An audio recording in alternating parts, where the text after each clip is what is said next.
Huisartsen in het westen van Zeeuws-Vlaanderen gaan noodgedwongen veel nauwer met elkaar samenwerken om de zorg overeind te houden. Als wij gewoon zo verder zouden gaan, dan zou het wel eens kunnen betekenen dat er in een bepaald dorp geen huisarts meer is. En verder in deze Zeeland nu. Protestactie door bewoners van woonwagenkamp. En surprise party voor vertrekkende Jannes en Claudia.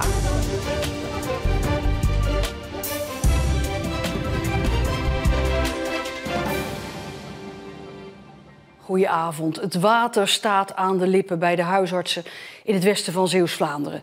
De helft van de huisartsen met de praktijk gaat binnen een paar jaar met pensioen. En opvolgers zijn er niet, dus er moet iets gebeuren.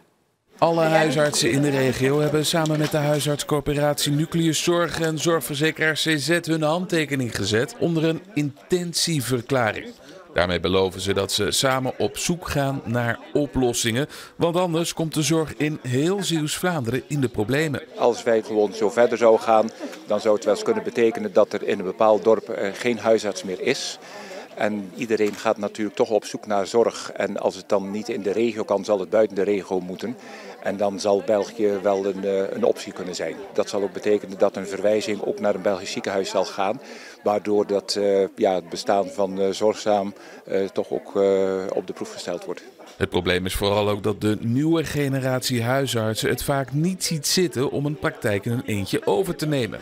Dat is inderdaad de tendens die je in heel het land ziet. Ik denk dat het vooral ermee te maken heeft dat jonge huisartsen een ander idee hebben over ook werk-privé-balans. Daarom wordt die nieuwe generatie ook uitdrukkelijk uitgenodigd om mee te denken over een oplossing. En ik ben eigenlijk wel heel blij dat er door de oudere generatie naar onze visie nu geluisterd wordt. Dus ik ben wel positief gestemd. Ik praat erover verder met zorgverslaggever Jannes Goedbloed. Jannes, samenwerking dus en oplossingen. Welke? Nou ja, ze willen ondersteuners gaan aannemen voor de administratie, zodat de huisartsen meer tijd overhouden voor het contact met de patiënten zelf. Ze willen verder de zorg gaan digitaliseren, meerdere praktijken samenvoegen en moderniseren. Alles om die jonge garde wel enthousiast te krijgen voor het overnemen van de praktijk in die regio. Ja, we zien een hoop handtekeningen, maar wat beloven ze daarmee nou eigenlijk? Nou, met die handtekening beloven ze dat ze gaan meedenken en helpen met het maken van plannen in de zomer van 2024, volgend jaar zomer dus. Dan moeten al die plannen helemaal uitgewerkt zijn. Ja, deze reportage gaat over West-Zeeuws-Vlaanderen, maar eigenlijk, Jannes, toch ook over heel Zeeland, hè? Ja, absoluut, want dit project wordt ook gezien als een voorbeeld voor de hele provincie. Ik denk dat wat hier gedaan wordt, dat een heel goed voorbeeld is voor andere plekken in Zeeland. Want laten we eerlijk zijn, overal in Zeeland is het dun bevolkt. En er zijn hier veel huisartsen die binnen nu en enkele jaren met pensioen gaan. Dus iedereen zal kijken van hoe gaat dat hier en kunnen wij daar ook wat mee. Dat probleem van huisartsen die met pensioen gaan, eigenlijk is het een probleem wat in heel de provincie speelt. Dus zijn de oplossingen waar hier naar gezocht wordt, is dat misschien ook een voorbeeld voor de rest van Zeeland? Ja, dat zou heel goed kunnen. En je merkt dat tekort aan huisarts, dat is hier als eerste naar boven gekomen. Dus er wordt hier ook al eerder gewerkt aan oplossingen. Dus dit is misschien een beetje het voorland van de rest van Zeeland en van Nederland? Ja, dat zou heel goed kunnen, ja. Ja, Jannes, West-Zeeuws-Vlaanderen toch een beetje als een soort voorloper wat ons in de rest van Zeeland te wachten staat. Ja, inderdaad, zowel wat betreft het probleem, dat tekort aan huisartsen, als hopelijk de oplossing. Jannes, dankjewel. De 5 kotters die in beslag werden genomen tijdens een grote politieactie bij de visafslag in Vlissingen worden nog niet vrijgegeven. Vandaag is hierover een zitting gehouden in Den Bosch. Bij de nachtelijke politieactie in april werden naast de kotters ook duizenden kilo's ondermaatse vis in beslag genomen. 3 mannen werden aangehouden. Zij zouden met de handel in ondermaatse vis honderdduizenden euro's hebben verdiend. Het is nog onduidelijk wat er in de toekomst met de schepen gaat gebeuren. Mogelijk worden ze later alsnog teruggegeven, maar ze kunnen ook verbeurd worden verklaard. Verwarring op het woonwagenkamp bij Tolenstad. De eigenaar van het terrein wilde betonblokken plaatsen op een vrijgekomen kavel, zodat niemand de plek zou innemen. En dat was tegen de zin van de bewoners. Zij blokkeerden de weg met hun auto's. Dat steekt mij eigenlijk een beetje, want het is natuurlijk betonblokken op een vak is het uitsterrenbeleid. Dat is bij ons. Daar kan we niet over zacht in laten gaan. De kavel kwam vrij omdat de woonwagen die er stond niet de juiste vergunning had. Fans willen graag gaan wonen, maar heeft daar voorlopig nog geen toestemming voor. Voorlopig nog niet. Dus ik ben in gesprek ook met de gemeente en met Nijbold om in ieder geval mijn hokje daarop te kunnen zetten. Dus dat ik voorlopig in ieder geval een eigen plekje heb, zeg maar. Dus dat is nou allemaal in bespreking. Zelfs de politie kon de blokkade niet oplossen, dus de blokken zijn niet geplaatst. Vens hoopt dat alles snel rondkomt, zodat hij dan daar kan gaan wonen, op die vrijgekomen plek. De kosten voor een extra gedeputeerde in Zeeland voor de komende 4 jaar zijn zo'n 1,7 miljoen euro. Blijkt uit antwoorden van gedeputeerde staten op vragen van de SP-fractie in de Staten. Na jarenlang een dagelijks bestuur van 4 gedeputeerden te hebben gehad, komt er nu een college met 5 gedeputeerden. En dat komt omdat de BBB na haar grote verkiezingsoverwinning veel meer zetels heeft gehaald dan de andere partijen. En daarvoor 2 gedeputeerden heeft gekregen. 3 leerlingen uit het 3e leerjaar van het Calvijn College in Goes hebben vandaag een prijs gewonnen voor beste poster van Zeeland. De jongeren deden samen met 600 anderen mee aan een ontwerpwedstrijd van de provincie, waarbij ze posters ontwierpen over verkeersveiligheid. De beste poster komt door heel Zeeland te hangen. Jouw poster gaat dus door heel Zeeland gezien worden. Wat vind je daarvan? Ja, ik had het niet verwacht, nee. Je kan wel aan zo'n wedstrijd meedoen en hem winnen. Maar hoe veilig ben jij eigenlijk in dit verkeer, Jet? Nou, ik denk wel gewoon veilig hoor. Wat vind je ervan dat school zoveel waarde hecht aan veilig zijn in het verkeer? Ja, ik vind het wel belangrijk, want ja, er gebeuren jaarlijks veel ongelukken. Dus ja, ik vind het wel belangrijk dat er aandacht aan wordt besteed. Ja, de leerlingen kregen als prijs VVV-bonnen tot een bedrag van €50. En ook de school kreeg een presentje, een cheque van €350.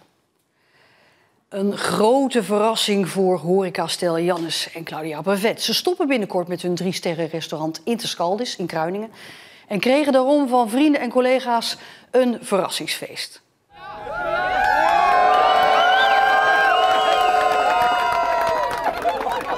Het was een echte surprise. 70 vrienden, collega's en familie stonden het paar op te wachten op het bordes van Interscaldis. Zoon Niels had ze met een smoesje mee weten te lokken naar hun eigen restaurant. Het is ook helemaal niks. Ja, dan was van Niels, nou we gaan naar Antwerpen, toch nou we gaan met een wiki eten of zo, bij Mas of zo. Die zei trek een mooie pakken of zo, ja, dat is goed. Leuk, ze staan allemaal op bordes. Verschillende topchefs verzorgden 's avonds een speciaal diner. We zaten met elkaar en we hadden zoiets van ja, dit kan niet zomaar voorbij gaan, dat ze afscheid nemen. Dus we kwamen eigenlijk op dit idee. En iedereen met elkaar gelijk iedereen bellen. En iedereen zei gelijk ja, kom maar. Ja, hoe is dat? Ja, we komen tussen vrienden, kennis en collega's en leveranciers. En ja, het is wel heel speciaal. Het is wel, net ook wel meer aankwamen, het is toch wel emotioneel. Hè? Het is op zich wel heel nuchter en cool, maar ik moest wel even slikken. Een bijzondere muzikale verrassing werd verzorgd door vaste gast en vriend Lee Towers.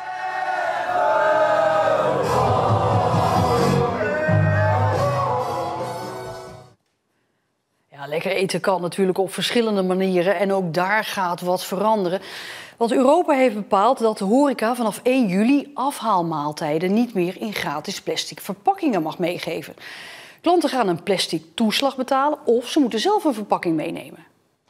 Per 1 juli moet je extra betalen voor je plastic verpakkingen waar jouw frietjes in zitten. En dan is het dus handig om je eigen pan of bakje mee te nemen. En dat zorgt toch voor een iets andere snackbarbeleving. Goedemiddag. Goedemiddag. Komt u uw pan vullen? Graag. Nou, dan gaan we dat voor u doen. Als je na 1 juli geen eigen verpakking meeneemt, geldt een adviesprijs van 25 cent voor een plastic beker en van 50 cent voor een plastic maaltijdverpakking. Vanaf 1 januari volgend jaar mag er helemaal geen plastic meer meegegeven worden. Remco Surewaard gebruikt in Cafetaria de Zagerij in Groede nu nog zowel papieren als plastic bakjes. We gaan overstappen op nog meer karton en waar nodig deels op suikerrietverpakkingen. En is suikerrietverpakkingen dan beter dan een plastic verpakking? Nee, maar wel milieubewuster. En daar draait het om. Milieubewustere verpakkingen dus. Surewaard betaalt er wel een iets hogere inkoopprijs voor, maar heeft besloten dat niet door te berekenen aan de klant. Doordat hij de plastic verpakkingen de deur uit doet, betalen klanten niet extra voor een verpakking. Klanten weten het wel, maar zijn er niet zozeer mee bezig. Ik denk dat ze meer de verwachting hebben dat wij het wel voor ze oplossen. En dat oplossen is nog helemaal niet zo simpel, want wat mag nou wel en wat mag niet? Deze mag niet, waarom niet? Oogt wel dat het wel mag, maar er zit een coating op, dat mag niet. Deze mag wel, want daar zit schoon papier. Dit staat wel op 100% recyclebaar, maar het is plastic, dus dat mag ook niet. Het kartonnen bakje mag wel. Suikerriet mag ook. Het plastic bakje mag niet meer. Het aluminium wel. Deze mag ook niet meer. En dit is ook plastic, mag ook niet meer. Voor Indonesische takeaway Warung Senang in Middelburg gaat er niet veel veranderen. Ik verpak het eten in papier. En dat doet hij al jaren zo, naar Indonesisch gebruik. In Indonesië heet dat ook nasi bungkus. Dus rijst ingepakt. Bungkus betekent ingepakt.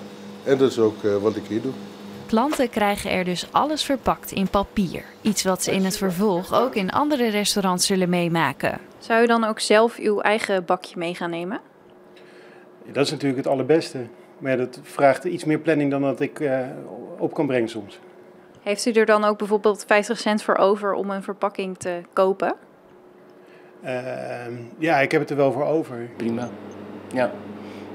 En ik kan me ook voorstellen dat je zelf iets meeneemt, zoals je ook voor groenten en ja, andere losse dingen zelf een zakje of iets meeneemt. Ja. Het wordt dus even wennen, zowel voor horeca-ondernemers als voor de klant. Mijn pan is gevuld en ze smaken net zo lekker, ook zonder plastic verpakking.